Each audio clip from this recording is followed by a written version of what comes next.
आपको भी स्नान करके अपने घर जाना चाहिए, पूजा पाठ जाके मंदिर में करना चाहिए कि यहाँ बैठ के जो है अब सरकार से और आपस में टकराहट करने से क्या फायदा है। आप आए हो, आस्था है आपकी, तो आप स्नान करो। एक दिन नहीं, जब तक चले तब तक चलो, रोज वही नहान करो, कोई रोक रहा है क्योंकि SIR के ज़्यादा लोग सक्रिय हैं उसमें। विधानसभा लोकसभा के वोटर लिस्ट बन रहे, उसमें ज़्यादा लोग सक्रिय हैं। और अंदर विधानसभा में अब तो भोज भी चालू हो गया है, गाँव में बैठकें चालू हो गई हैं, लोगों का भ्रमण भी शुरू हो गया। कब तक कराएंगे? समय पे चुनाव होगा। सीएम योगी की सरकार में मंत्री हैं पियरका चाचा ओम प्रकाश राजभर। अपने बयान को लेकर ओम प्रकाश राजभर हमेशा चर्चा में रहते हैं। 24 जनवरी को यानी शनिवार को वो अपने प्रभार वाले जिले उत्तर प्रदेश के सुल्तानपुर में मौजूद थे। सुल्तानपुर में उत्तर प्रदेश दिवस के कार्यक्रम में भाग लेते हुए उन्होंने सरकार और शंकराचार्य के बीच में चल रहे विवाद पर एक टिप्पणी की है और उस टिप्पणी की यूपी की सियासत में बड़े मायने उसके निकाले जा रहे हैं। पहली बार ऐसा हुआ कि पियरका चाचा ने सीधा प्रशासन और स्वामी अभिमुक्तेश्वरानंद महाराज के बीच में चल रहे विवाद पर अपनी खुलकर प्रतिक्रिया दी है। जी हाँ, नमस्ते, मेरा नाम है अंजनी तिवारी और आप देख रहे हैं गांव देहात। आज के अपने इस वीडियो में हम आपको बताएंगे कि किस तरीके से शंकराचार्य और सरकार के बीच में चल रहे विवाद के बीच योगी सरकार के मंत्री ओम प्रकाश राजभर ने अपनी प्रतिक्रिया दी है। साथ ही साथ आपको बताएंगे कि उन्होंने पंचायत चुनाव को लेकर क्या कहा है और सरकार में मंत्री अनिल राजभर की ओर से जो बयान एक जारी किया गया है उस बयान में उसका जवाब जो है ओम प्रकाश राजभर कैसे दे रहे हैं। सबसे पहले आपको बता दें कि आज यानी कि 24 जनवरी को उत्तर प्रदेश दिवस के अवसर पर प्रदेश के अलग अलग जिलों में जो है ये कार्यक्रम उत्तर प्रदेश दिवस के रूप में मनाया जा रहा था। प्रभारी मंत्री होने के नाते उत्तर प्रदेश के सुल्तानपुर जनपद में ओम प्रकाश राजभर का आगमन होता है। ओम प्रकाश राजभर इस कार्यक्रम में जो है शामिल होते हैं। उसके बाद पत्रकारों से बातचीत के दौरान उन्होंने जो है इस अवसर पर रामनरेश त्रिपाठी सभागार में ही माघ मेले में शंकराचार्य अभिमुक्तेश्वरानंद महाराज और प्रशासन के बीच में जो एक विवाद उत्पन्न हुआ था जिसमें स्नान को लेकर के प्रशासन के ऊपर आरोप लगाया गया कि उन्होंने स्नान से शंकराचार्य को रोका, उनके बटुकों को, उनके श्रद्धालुओं को, उनके शिष्यों को उनकी चोटियां पकड़ करके पटक करके मारा पीटा है, उनके साथ दुर्व्यवहार किया है। उसके बाद से ही शंकराचार्य उस स्थल पर अनशन पर बैठे हैं। इस सवाल के जवाब में राजभर ने कहा कि शंकराचार्य विवाद को लेकर के सीएम योगी के कालनेमी वाले उन्होंने बयान का समर्थन किया। कहा कि सीएम की मंशा थी कि जब हनुमान जी संजीवनी बूटी लाने जा रहे थे तब कालनेम ने बाधा डाली थी। इसी तरह जो लोग आस्था के साथ स्नान करने जा रहे थे उन्हें बाधा नहीं डालनी चाहिए।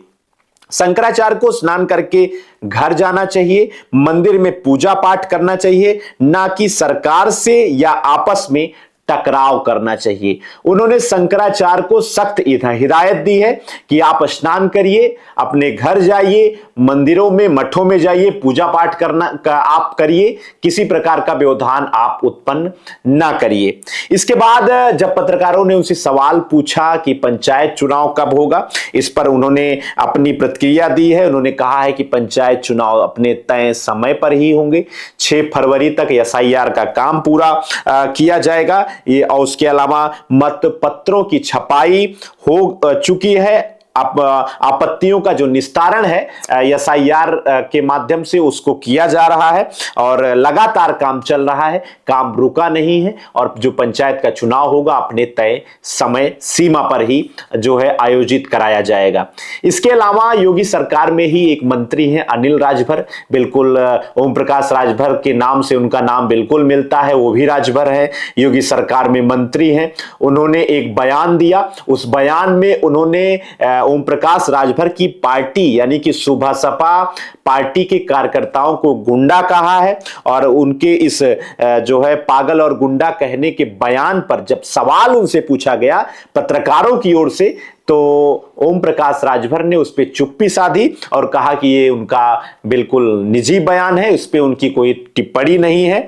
और उन्होंने कहा है कि जनता उन्हें पसंद कर रही है, उनकी पार्टी को पसंद कर रही है, जनता फैसला करेगी और कोई माई का लाल बताए किस दुकान में वोट खरीदे जाते हैं। इस प्रकार का बयान भी उन्होंने दिया है। फिलहाल पत्रकारों के साथ पूरी बातचीत और सवालों के जवाब को किस तरीके से ओम प्रकाश राजभर दे रहे हैं, ये पूरा पत्रकारों के साथ बातचीत का वीडियो हम आपको सुनवाते हैं। इसमें पूरे प्रदेश में जो उत्तर प्रदेश दिवस के तौर पर 75 जिले में कार्यक्रम चल रहा है, उसी कड़ी में हम लोग इधर सुल्तानपुर में आए हुए हैं। मंत्री जी, अभी मुक्तेश्वरानंद जी को लेकर इस समय विवाद है, सरकार से उनका विरोधाभास चल रहा है, क्या मानते हैं? सरकार से विरोध नहीं है। देखिए, कानून का राज है ना, संविधान से देश चल रहा है। कानून को अपने हाथ में आप लेना चाहते हैं तो प्रशासन है, अनुमति ले लीजिए। एक तरफ आरोप जनता लगा रही कि वीआईपी कल्चर ख़त्म होना चाहिए, आप उसी कल्चर को मांग रहे हो तो सिस्टम में मांग लो ना। अपने मन बिना परमिशन का कहीं घुस जाओ, कोई बात हो जाए तो जिम्मेदारी किसकी होगी? सरकार की होगी। तब तो उंगली उठ जाएगी कि सरकार जो है सुरक्षा नहीं दे पाई, ये नहीं कर पाई। तो अनुमति लेके जाना चाहिए। काल नेमी बताया योगी जी ने, उनका बिना नाम लिए उनको बताया इन जैसे लोगों काल नेमी का है। और वहीं जो है आपके डिप्टी सीएम केशव मौर्य जी कह रहे हैं कि ससम्मान उन्हें स्नान करना चाहिए और विवाद खत्म करना चाहिए। सरकार में दो जिम्मेदार लोग हैं और विरोधाभासी है बयान। नहीं, देखिए, सरकार की मंशा है, मुख्यमंत्री जी के जो कहने का तात्पर्य है कि हनुमान जी तो लक्ष्मण जी का जान बचाने के लिए न जा रहे थे, संजीवनी बूटी लाने जा रहे थे तो कालनेमी आया था ना। तो उसमें हनुमान जी तो अच्छा काम करने के लिए, लक्ष्मण जी का जान बचाने के लिए जा रहे थे संजीवनी लाने, बीच में रोड़ा पड़ा। तो यहाँ लोग आस्था के साथ स्नान करने आ रहे हैं, तो आप जो है वहाँ जो है बाधा बन रहे हैं। आपको भी स्नान करके अपने घर जाना चाहिए, पूजा पाठ जाके मंदिर में करना चाहिए कि यहाँ बैठ के जो है अब सरकार से और आपस में टकराहट करने से क्या फ़ायदा है? आप आए हो, आस्था है आपकी, तो आप स्नान करो। एक दिन नहीं, जब तक चले तब तक चलो, रोज़ वही नहान करो, कोई रोक रहा है? शंकराचार्य जी ने कह दिया है कि योगी जी औरंगजेब हैं, जबकि केशव मौर्य जैसा आदमी को मुख्यमंत्री होना चाहिए। अब देखिए, सबके अलग अलग सोच है, सबके अलग अलग विचार हैं। और जो काम योगी आदित्यनाथ जी के राज्य में जो अमन चैन है, इसी प्रदेश में सपा बसपा कांग्रेस की सरकारों में दंगे होते थे, कर्फ्यू लगते थे। योगी जी के राज्य में एक भी दंगा नहीं हुआ, न कहीं कर्फ्यू लगा। आज हम लोग सुल्तानपुर में हैं, पूरे 75 जिले का है। अगर कोई भी छोटी छिटपुट घटनाएं अगर हो भी रही हैं तो तुरंत पुलिस सक्रिय है, 24 घंटे 48 घंटे के अंदर उसको सलाखों के पीछे पहुंचा दे रहे हैं। आरोप लगा रहे हैं लोग कि फर्जी हो रहा है, तो हम भी तो घूम रहे हैं, आप भी घूम रहे हैं, आपके साथ क्यों नहीं होता? जो गलत है, गलत के साथ कानून अपना काम करेगा, उसको गलत की सजा देगा। पंचायत चुनाव टलने की खबरें आ रही, विधानसभा चुनाव बाद होना है, जबकि आप अभी पिछले दौरे पे कहते कि चुनाव समय से होगा। ये तो मीडिया की उपज है। हम तो देखते हैं कि लखनऊ से कुछ ऐसी खबरें छप जाती हैं कि लगता है कि किसी मुख्यमंत्री का बयान छप गया है। अभी सब लोग जान रहे हैं कि SIR का कार्यक्रम 6 फरवरी तक चल रहा है। तो 6 फरवरी के बाद और काम तो चल रहा है, मतपत्र की छपाई हो रही है, जो आपत्तियां मांगी गई तो उसका निस्तारण हो रहा है, वोटर लिस्ट का भी काम हो रहा है। कहाँ काम रुका है? काम तो चल ही रहा है। हाँ, दिख रहा है लोगों को कि SIR के ज़्यादा लोग सक्रिय हैं, उसमें विधानसभा लोकसभा के वोटर लिस्ट बन रहे, उसमें ज़्यादा लोग सक्रिय हैं। और अंदर विधानसभा में अब तो भोज भी चालू हो गया है, गाँव में बैठकें चालू हो गई हैं, लोगों का भ्रमण भी शुरू हो गया। कब तक कराएंगे? समय पे चुनाव होगा। पूर्वांचल में सुभाषपा को लेकर एक व्यूह रचना चल रही है जो आपको कहीं न कहीं रोक रही है, तो आगे उसको काटने का क्या प्लान है? अच्छा, ये बताइए, हनुमान जी को रोकने के लिए जो बहुत लोग लगे, एक्का रोक पाए? मंत्री जी, कल बनारस में सारनाथ में कल अनिल राजभर के समर्थकों में और आपके समर्थकों में मारपीट हुई, जिसपे अनिल राजभर का एक वीडियो वायरल हो रहा है, जो आपके साथ कैबिनेट मंत्री है। वो कह रहे हैं कि ये जिस पार्टी से आते हैं उनके नेता भी चोर हैं और ये भी हैं, और गालियां दी हैं कुछ ऐसे। चलिए, उनका मत है ना, जनता का तो मत नहीं है ना। व्यक्ति का मत हो सकता है, जनता का मत नहीं है। अभी तो कल ही कम से कम 10,000 लोग जुटे थे आजमगढ़ के खजुरी अतरौलिया विधानसभा में। तो जनता का प्यार, जनता का स्नेह, जनता हम लोगों की लड़ाई से, हम लोगों के विचार से प्रभावित है। तो जनता सर्वोपरि है, व्यक्ति नहीं। समाज को बेचने का भी आरोप लगाया आप लोगों पर। एक पूरे देश में एक दुकान कोई माई के लाल बता दे जहां वोट बेचा जाता हो।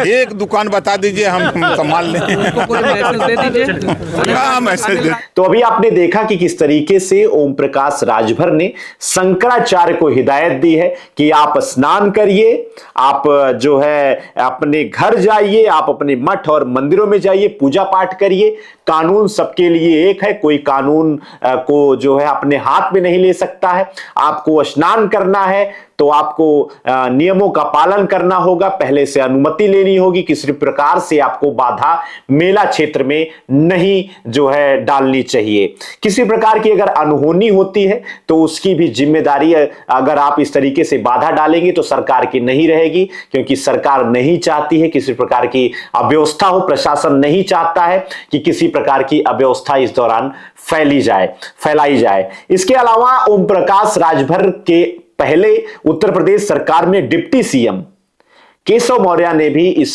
पूरे मामले में अपनी प्रतिक्रिया दी थी। उन्होंने जो है प्रणाम किया था शंकराचार्य को और विवाद खत्म करने की उन्होंने मांग की थी, और इस पर भी राजनीति शुरू हो गई है। विपक्ष इस पूरे मुद्दे को कैप्चर करने का पूरा प्रयास कर रहा है।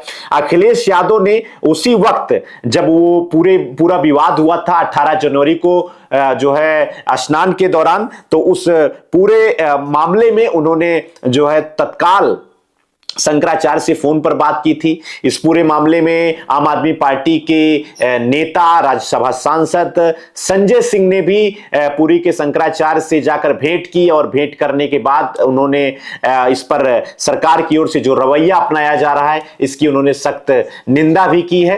तो फिलहाल शंकराचार्य बनाम सीएम योगी आदित्यनाथ, शंकराचार्य बनाम प्रशासन की जो ये लड़ाई चल रही है, ये उत्तर प्रदेश के माघ मेले के दौरान संगम क्षेत्र में, प्रयागराज क्षेत्र में त्रिवेणी स्नान के दौरान जो विवाद जो है शुरू हुआ था, जिसमें जो है शंकराचार्य को स्नान करने से रोका गया था। प्रशासन की ओर से, पुलिस प्रशासन की ओर से उनके समर्थकों, उनके बटुकों की चोटियां पकड़ करके, पटक करके उनको मारा पीटा गया था। इस पूरे मामले में अभी तक किसी प्रकार का निर्णय सामने नहीं आया है। सरकार झुकने का नाम नहीं ले रही है, प्रशासन माफी नहीं मांग रहा है, जबकि उसी घटना स्थल पर बैठ करके अनशन पर अनशन जो है अभी मुक्तेश्वरानंद महाराज जो शंकराचार्य हैं उनकी ओर से लगातार जारी है। इस पूरे अपडेट में जो भी नई जो है सूचना आप तक आती है उसको हम अपने चैनल के माध्यम से पहुंचाते रहेंगे। चैनल पर अगर आप नए हैं तो कृपया गांव देहात को सब्सक्राइब कर लीजिए। देखते रहिए गांव देहात। आपका बहुत बहुत धन्यवाद।